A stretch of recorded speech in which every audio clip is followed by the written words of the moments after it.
All right, Ruthless fans, finally, a new episode. Episode 7, The Outsiders. I watched it early this morning, and honestly, this is it. Let's just jump into it. Let me just say, the main plot of this episode is the fact that Brian and the sheriff finally make it to the compound. But we get a couple of things that happen outside of the compound, and I might as well talk about them first. So we start off the scene with Tally and Ruth. Looks like Ruth is putting on the finishing touches on the makeup, so all of Tally's bruises and whatnot are covered. She gives her some pain medication, and apparently these are pain pills that are legitimate pain pills. They don't have any kind of secondary effect or any kind of LSD or any other sort of, I guess you could say, other components in it or chemicals. These are just standard pain pills, and Ruth said, yeah, everything's labeled, don't worry, these are legit pain pills. Kind of wary about that for a couple reasons. Number one, we know that Tally has been an elder longer than Ruth, obviously. The fact that she's well aware of things from the behind the scenes. So I don't know, just because something's labeled pain pills, do you think it really means they are legitimate pain pills? I don't know. Tally's still not trusting of Andrew. Ruth reassures her, like, we are the women, we have the power up in here, we were bad bitches on the streets, we could be the same way in the compound. I don't know what that same logic applies. True, men are men no matter what, but at the same time, these aren't the run-of-the-mill pimps or thugs or people on the street looking for prostitutes. These are some crazy psychotic cult members, so they need to be wary of that. And Tally asks the right question of, well, if we get out of here, Ruth, what are we going to do for money? Oh, there's plenty of money in the finance trailer. And I'm like, dang. So yeah, they probably will try to loot Scrooge McDuck's money bin in order to get up out of there. So then we have Cynthia coming to check on her cousin Lynn, who we know is still experiencing a high from that card she licked with Daikon's phone number. And Cynthia, obviously concerned, takes her to the hospital.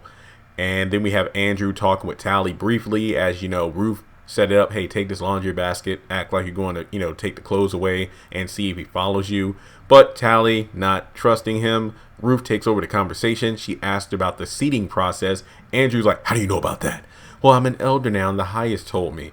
And we know that's a lie. So it seems like Ruth's scheme is actually working at the moment. Still trying to feel out Andrew to see exactly, where his allegiances lie. It's almost like Ian on If Loving You Is Wrong. Is he trying to help Kelly, or is his true allegiance only to, Ian to Larry in the firm? So we'll just have to wait and see. Brian and the captain, and thank God they explained why it was taking so long for them to get to the compound, even though they left like 2 episodes ago. Apparently the sheriff took a wrong turn about 13 miles in the wrong direction. And Polk is upset because he hears on the dispatch, I think, I think, is it Leslie? Is that the name of the female officer at the police station? Basically points him in the right direction. Polk knows because Polk is mad because this is his beat. And basically, Irene. Yeah, he tells Irene, I'm going to go up there even though he's not supposed to. And I'll talk about that later as we get into the episode.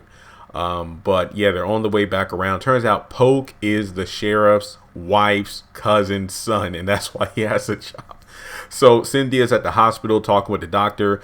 She tries to call Brian, who doesn't answer the phone. Apparently that piece of paper that Lynn licked had LSD on it, and Cynthia did jot down the number, and remember, that's Daikon's phone number. Lynn needs to be kept under observation, so she's going to be at the hospital for the next couple episodes, I imagine. Malcolm calls. Cynthia tells him about the Lynn situation, and apparently we learned that Cynthia and Malcolm are together. So I don't know if they're married or just together, but in any case, they're a couple. Malcolm goes to see Sarah, talks about everything that she witnessed from Andrew, the fact he looked tired, worried, afraid, and Malcolm reassures Sarah that, hey, we got somebody up there trying to get him out right now. Don't worry about it. She's stressed out due to all these overdue bills, bounced checks, and he said, I'll talk to Mac to see what we can do to help, and offers to pour her a glass of wine to help her unwind. So that's the last time we see those two in the episode. And looking at the notes here, because I actually got 2.5 pages of notes. Yeah, for the remainder of the episode, we are just at the compound, so strap yourselves in. Before moving any further in the video, guys, if you are new, please take a moment to hit that subscribe button and the bell notification icon. That way you don't miss out whenever I post new content to the channel. Also, follow me on social media. Links to all that good stuff are in the description below. And make sure you give the video a thumbs up. Since we finally had the return of Ruthless for episode 7, let's try to go for a goal of 70 likes. So, moving on. We have Andrew talking with Daikon because of the fact that, you know, he wants to know where his loyalties with the cult lie. If I'm not mistaken, Andrew comes across Daikon talking with the dude who was like the gatekeeper when Sarah showed up. And we have Daikon being, you know, like, so, are you one of us? He's like, hello, brother. Are you really my brother? Yes, I am your brother. Are you really my brother? Are you sure, brother? Because I think you might be a brother to someone else. That's not me, brother. Okay, brother. All right, brother. All right, bruh. But then Daikon goes to talk with the highest, who I guess you could say is like getting in the zone for the upcoming outsiders to come to the compound. And he brings up the fact that Andrew's wife came to the compound. The highest doesn't care because he actually knows. What? Yeah, he actually knows. So he asked why Daikon is jealous of Andrew. It's because I don't want him to take my place. I've been by your side for so long. Nobody can replace you. You've been by my side for 12 years. And then they kiss. And then Daikon says he would kill to protect the highest or die trying. Hopefully it doesn't come to that. The elder mother comes in to see the highest, tells him, my notes were wrong, tells him about Tally being let out. The highest is not sure why, but basically Ruth vouched for her. She was apologetic, and they upped her reluctance powder, which always seems to work. Was that the same powder that the highest blew in Lynn's face in episode 2?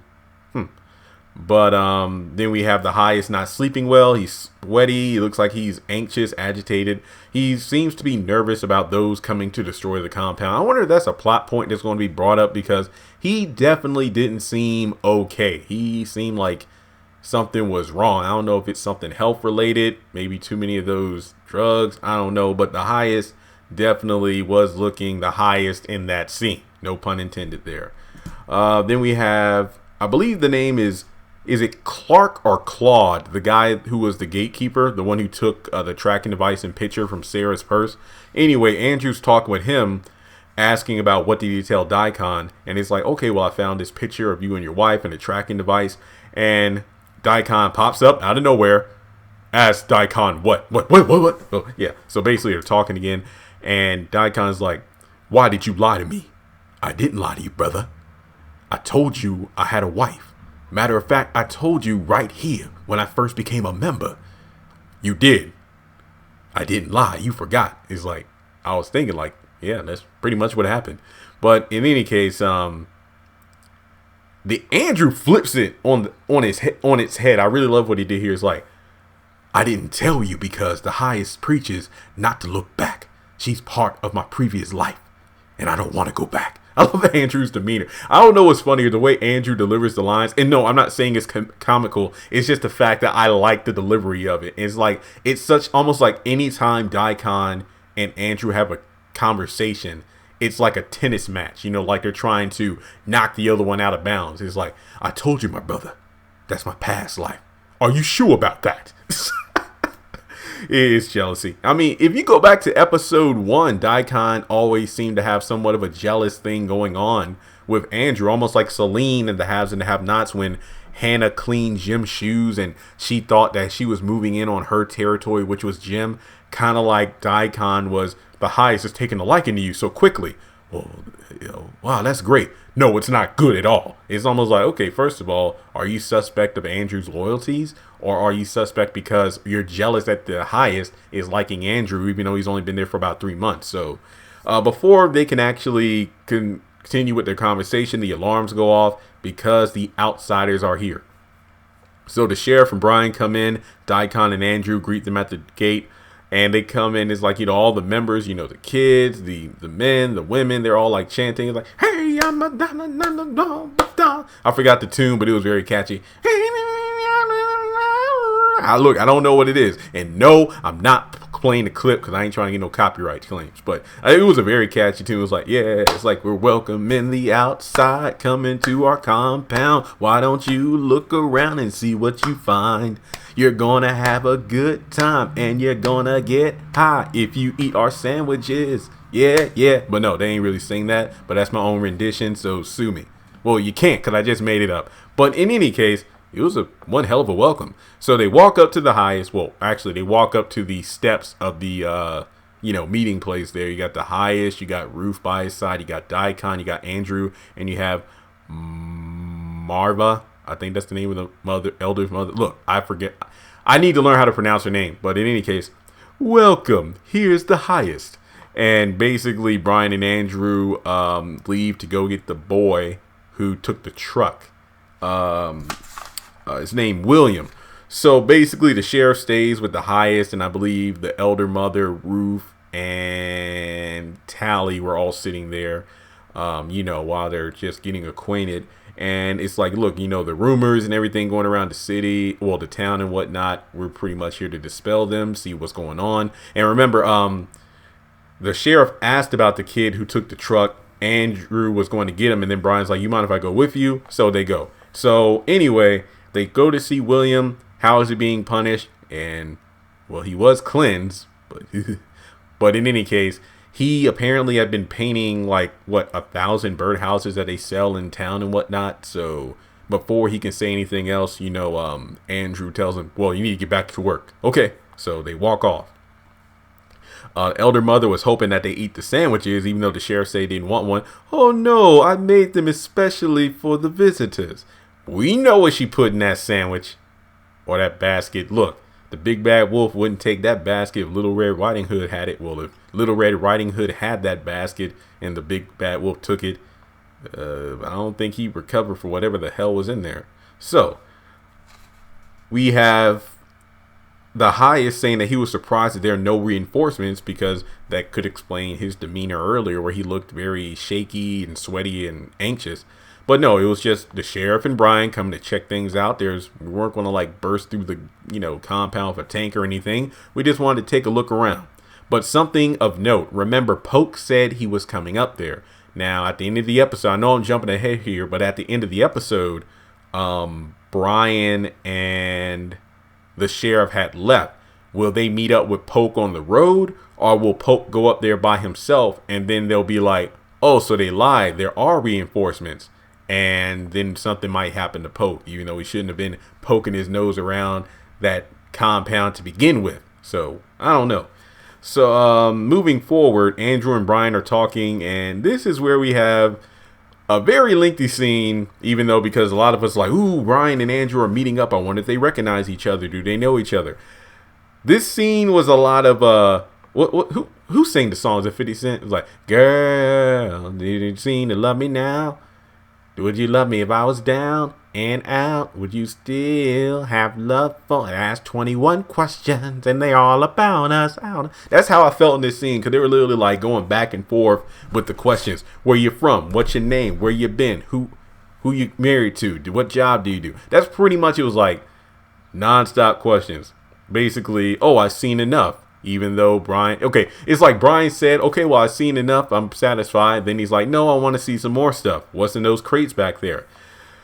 Okay, so long story short, Andrew thinks he recognizes Brian because he doesn't forget a face, which is kind of interesting. I'm the same kind of person. I'm a better face than name person. But then again, with everyone wearing masks, really doesn't matter in this day and age, does it? But Brian is asking the hard-hitting questions. Andrew is like, okay, how long have you been, a cop in this area? A deputy? How long? How long? Not long. How long? Not long. How long? Not long. How long? This is my first day. See, that's one of the iffy things about the episode. There were a lot of scenes where it was kind of the same dialogue back and forth. Again, not a bad episode, but it was something I noticed in these scenes, even though I was very excited to see Andrew and Brian interact. Turns out, oh, I'm from Texas too. Okay, now I probably wrote these down wrong. So they're both from Texas. One is from Matwell. I think that was Andrew, and Brian was from Midland or something like that. Apparently they had, rivaling football teams or something like that back in their school. And let's see here. Yeah, that's pretty much it. Brian Rawlings. I think that's his name. He's like, oh, you use my full name now. Yeah, so I'll make sure I remember it. So they go to the containers. Honestly, I thought there were going to be somebody locked in there, which begs the question, if Ruth didn't vouch for Tally to be let out of punishment container, would one of the containers that they had opened up reveal Tally in there? So maybe it's a good thing Tally was let out, because if not, then Brian would have been like, what the hell is this? So yeah, when Andrew's being reluctant to open the containers, that's when Daikon pops up again, and he opens the doors. He tells Andrew to kind of not be as abrasive as he's being. Brian says, oh, so you're Daikon? Yes. Who told you that? Who told you my name? Oh, I just heard it around town. It's like, hope it was in good nature. Well, it depends on who you ask, because I'm like, remember, if I'm not mistaken, Lynn mentioned Daikon, I think, and that's how Brian knows the name. So I'm surprised they ain't pull out his gun and shoot him there. Then we're closing around. Well, the episode's closing up here. The sheriff is impressed by everything. Again, him and the highest are talking just, about, oh, do you have kids? Yeah, both went to school, but then they came back here. Do you have any children? And then everybody laughed in unison, and he's like, did I say something funny? I'm thinking to myself, dang, that was pretty creepy how they all laughed together. Ha ha ha, we're all his children. Well, how do you figure that? And then they explain. So basically, Brian comes back. He's good to go. He's seen everything he needs to see. Then he's like, you mind if I speak to a couple of the members? So he and Tally go off together briefly, not far, basically asking, so what's your name? Tally Buckaroo. Look, I couldn't catch the name. I should have put on the subtitles, but apparently they all had the same last name, okay? So she's nervous, even though she's smiling, and she's putting on, I'd be nervous too. Like, look, I just got my ass beaten 3 times in the past 12 hours. And now this cop wants to talk to me. Come on. The luck of the draw. It's like being in school and you are barely prepared to do a presentation and the teacher calls you to go first. Like, man, couldn't you call like John or Cindy to go first? I ain't ready to go first, man. So anyway, yeah, they basically talk briefly. It's like,